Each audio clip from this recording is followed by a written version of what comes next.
Bismillahirrahmanirrahim. Faslun utawi iki iku fasal.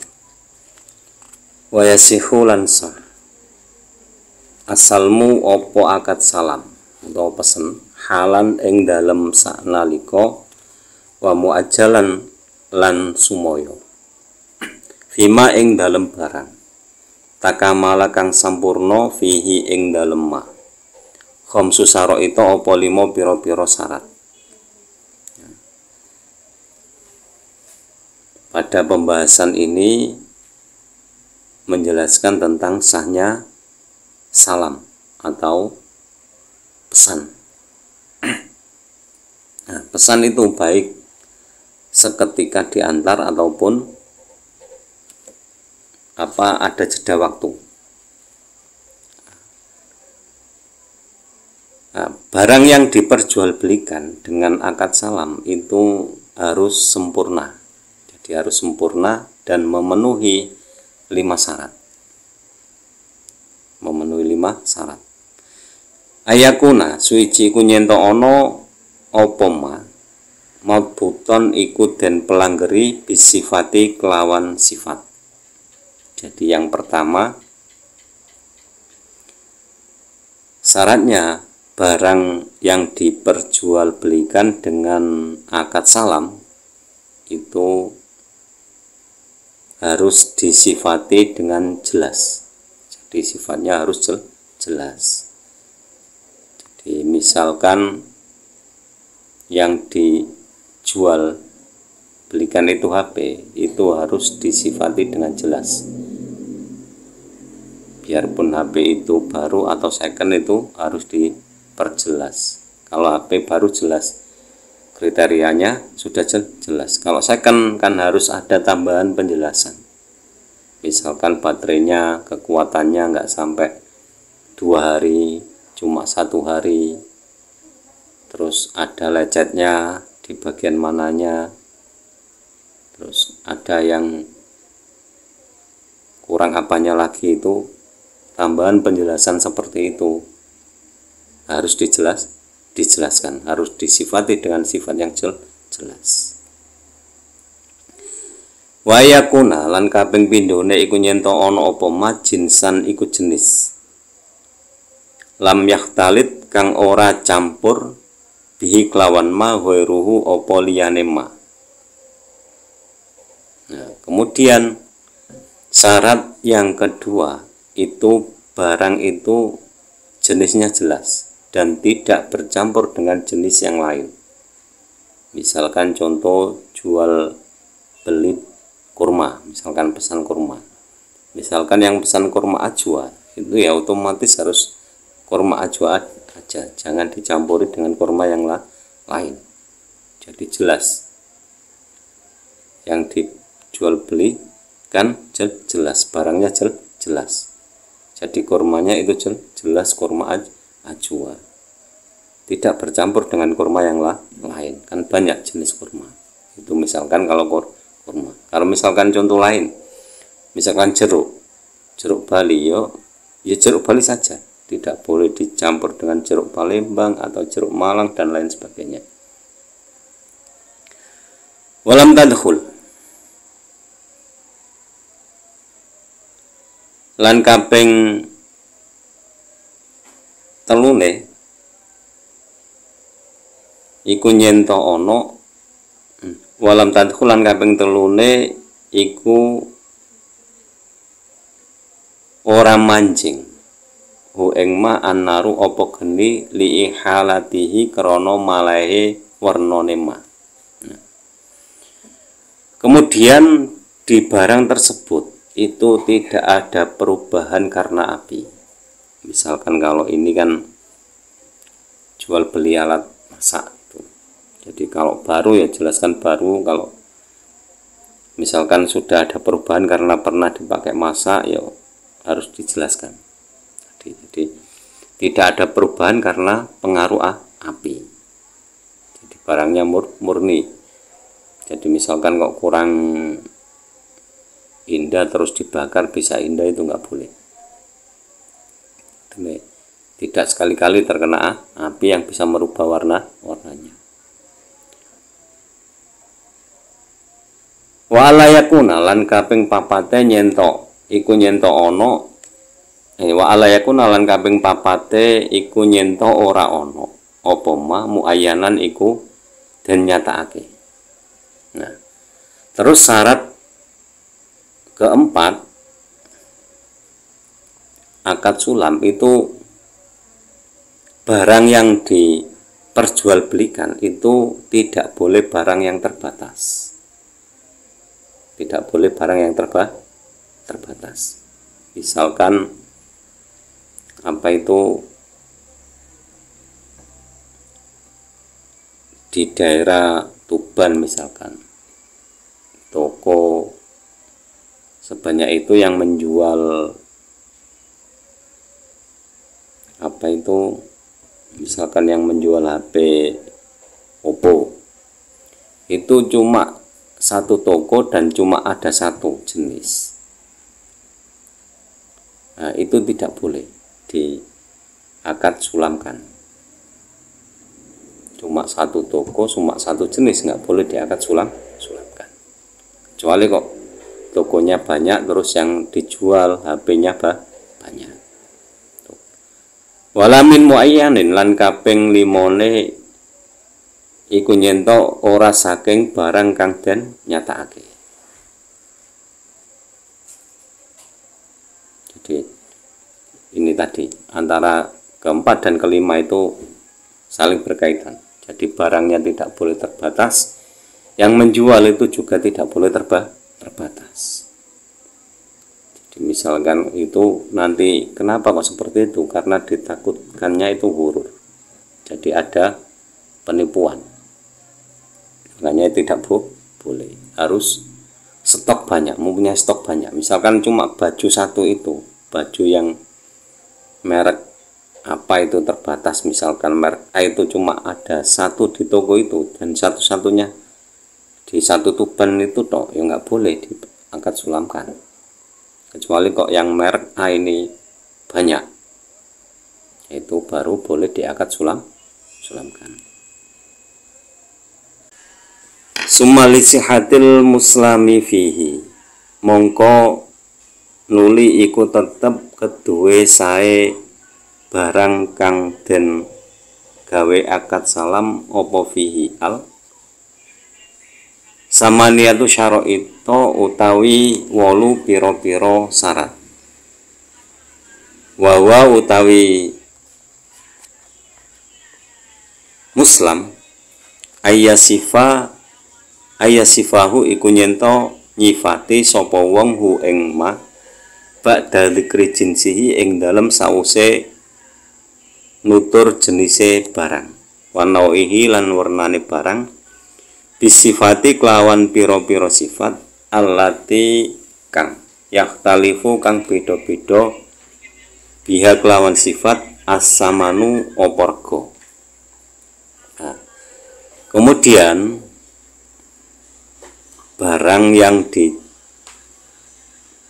untuk akad salam itu sah apabila memenuhi 8 syarat.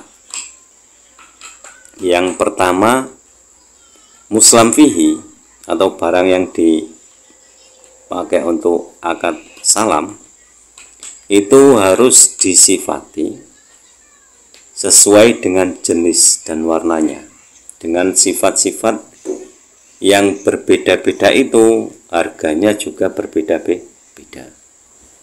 Jadi misalkan contohnya kurma tadi. Jadi kurma antara satu dan satunya disifati dengan yang berbeda-beda sesuai dengan sifat tersebut. Ketentuan harganya juga berbeda-beda. Seperti HP juga. Contohnya misalkan HP antara Oppo, Samsung, Vivo, Xiaomi, Realme dan lain sebagainya itu harus disifati sesuai dengan HP-nya masing-masing. Terus harganya juga dari sifat-sifatnya tersebut, dari spesifikasinya itu jelas harganya juga berbeda-beda. Itu yang pertama, syaratnya seperti itu. Wa yadhkura lan nyento nutur sapa wong qadrahu ing kira-kirane muslam fihi bima kelawan barang yang fi kang nafeake apa ma al jihalata ing kebodohan anhu saking qadra.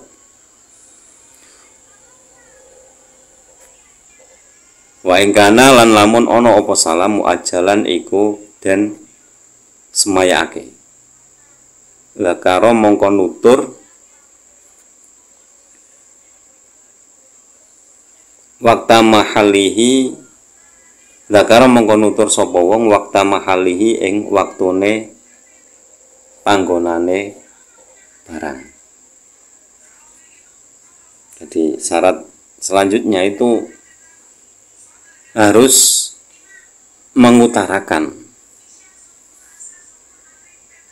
muslam fihi dari hal yang tidak diketahui pembeli. Jadi misalkan kelemahannya HP ini itu apa, harus dijelaskan. Jadi biar pembeli yang pesan tadi yang asalnya tidak tahu menjadi tahu. Jadi harus bima yang fi al jahala, harus dijelaskan. Jadi yang tidak diketahui itu dijelaskan, spesifikasinya dijelaskan. Nah, syarat selanjutnya, jika barang yang dipesan tadi atau muslam fihi tadi itu ditunda waktunya, tidak secara kontan, jadi muajalan, ditangguhkan waktunya, itu harus menyebutkan waktu dan tempatnya. Jadi waktu dan tempat barang tersebut. Jadi misalkan pesennya gimana, jadi tempatnya harus dijelaskan. Ya seperti misalkan kita beli lewat online itu kan si penjual itu harus menjelaskan, oh ini dari toko Surabaya, kira-kira datang sampai ke Tuban itu butuh waktu 3 hari, itu harus ada penjelasan seperti itu. Nah biasanya kan ada, kalau dipesan di toko online kan ada penjelasannya itu seperti itu. Wa yakuna lan yen to ana apa maujudan iku wujud ingdal istihqaqi ing dalem nalikane ngehaki fil ghalibi ing dalem kaprae. Jadi barang yang dipakai untuk perpesanan, jadi muslam fihi itu harus wujud dengan haknya secara umum. Jadi misalkan apa itu HP itu ya wujudnya umumnya HP gimana. Terus jangan, kan kadang sekarang itu banyak yang HP apa itu duplikat atau apa itu istilahnya, itu jangan seperti itu. Jangan misalkan belinya HP A, ya harus A, ini spesifikasinya harus sesuai dan nyata, barangnya itu nyata.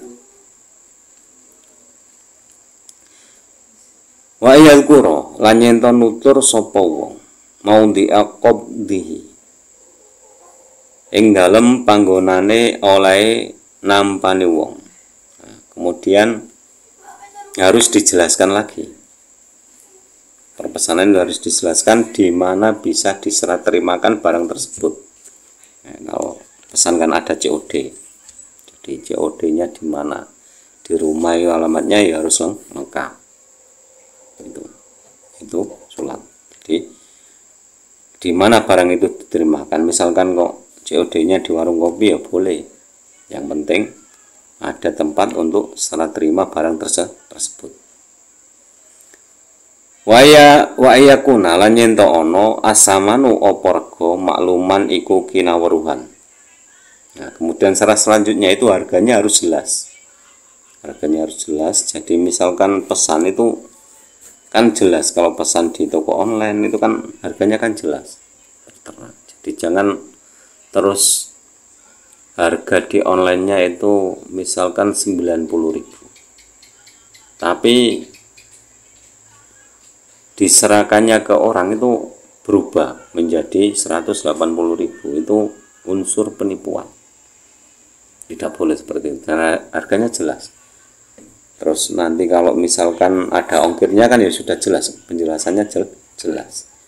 Jangan sampai harganya 90.000 terus nggak ada keterangan ini pakai ongkir apa tidak, tiba-tiba setelah sampai di tempat tujuan menjadi 110.000 misalkan, ongkirnya 20.000. Nah itu nggak boleh. Jadi harus diperjelas dulu, harganya 90 plus ongkir. Kalau tidak angka ada ongkir ya berarti ini 90.000 free ongkir.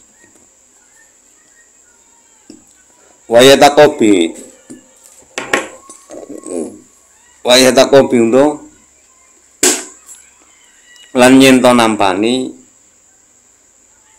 nampan sapa wong loro qabla tafaruqi ing dalam sedurunge pisah. Nah, kemudian serah terimanya itu harus sebelum berpisah. Jadi ini barang yang kamu pesan itu harus diserahkan, ada serah terima. Ya sama seperti kita kalau pesan COD itu kan ada serah terima. Jadi terkadang sekarang kan dari pihak perusahaan kan persyaratannya harus difoto dulu itu. Tapi kalau bisa yo nggak usah foto terus, itu fotonya itu orangnya yang difoto, yang penting barangnya diterimakan itu foto tempatnya atau gimana, pakai apa GPS itu kan sudah jelas, nggak usah orangnya. Kalau bisa tidak usah orangnya, karena bagaimanapun juga terkadang foto seperti itu akan menimbulkan fitnah di kemudian harinya.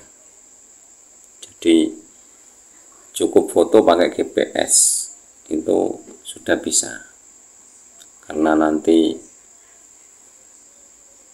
kejujuran itu nanti kan tahu sendiri siapa yang nipu, siapa yang jujur, itu bisa dilihat akhirnya. Jadi istilah orang Jawa itu becek ketitik olah ketoro. Wa yakuna lan yen ono aktus salmi opo akad salam najizan iku lestari. Layat hulu kang ora bisa manjing ing salam khiyaru syarti opo khiyar syarat. Kemudian akad syarat yang ke-8 itu akad salam itu ya harus tetap sama, nggak boleh nanti ada syaratnya, nggak boleh. Jadi misalkan pesan barang, misalkan pesan HP merek A dengan spesifikasi misalkan baterainya 5000 mAh, terus RAM-nya 8 GB, internal 250 GB, itu kan jelas semuanya. Nah, terus sudah jelas mereknya, spesifikasinya sudah jelas, terus pesan itu jangan sampai pesan tersebut itu nantinya ada syarat. Misalkan kalau nanti syaratnya kalau saya nggak senang saya kembalikan, nggak boleh. Jangan sampai tercampur seperti itu nggak boleh. Jadi misalkan barang sudah diantar, diserah terimakan, spesifikasinya pas sesuai, jangan terus ada syarat misalkan itu tadi, oh ini gimana saya nggak suka ya, itu nggak boleh dalam akad salam. Jadi demikian penjelasan tentang akad salam dalam jual beli. Semoga bermanfaat fid dini wa dunya wal akhirah, dan kurang lebihnya mohon maaf. Wallahu a'lam bishawab. Akhirul kalam ihdinas shiratal mustaqim. Wallahul muwaffiq ila aqwamit thoriq. Wassalamualaikum warahmatullahi wabarakatuh.